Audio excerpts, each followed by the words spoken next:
একবার সাহাবী হযরত জাবের দয়াল নবীজি সাল্লাল্লাহু আলাইহি ওয়াসাল্লামকে দাওয়াত করলেন। নবীজি সাহাবীর দাওয়াত কবুল করলেন। হযরত জাবের খুশিতে আত্মহারা হয়ে বাড়িতে চলে গেলেন। বাড়িতে গিয়ে স্ত্রীকে খোঁজ খবরটা দিলেন আর মেহমানদারির জন্য প্রস্তুতি নিতে লাগলেন।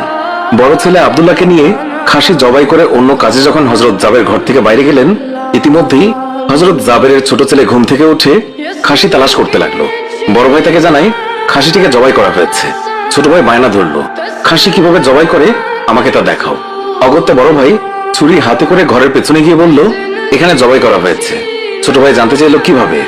বর্ণনা করে বোঝাতে না পেরে অবশেষে বড় ভাই বলল, তাহলে তুমি মাটিতে শুয়ে পড়ো, আমি তোমাকে দেখাই। ছোট ভাই মাটিতে শোয়ার পর বড় ভাই তার গলায় ছুরি চালিয়ে জবাই করার নমুনা দেখাতে গিয়ে ছোট ভাইকে সত্যি সত্যি জবাই করে ফেললো।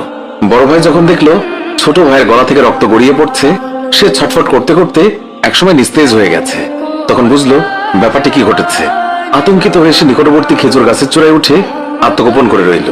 এদিকে হযরত জাবের পুত্রদের খোঁজে বাড়ির পেছনে এসে ছোট ছেলের অবস্থা দেখে থমকে গেলেন।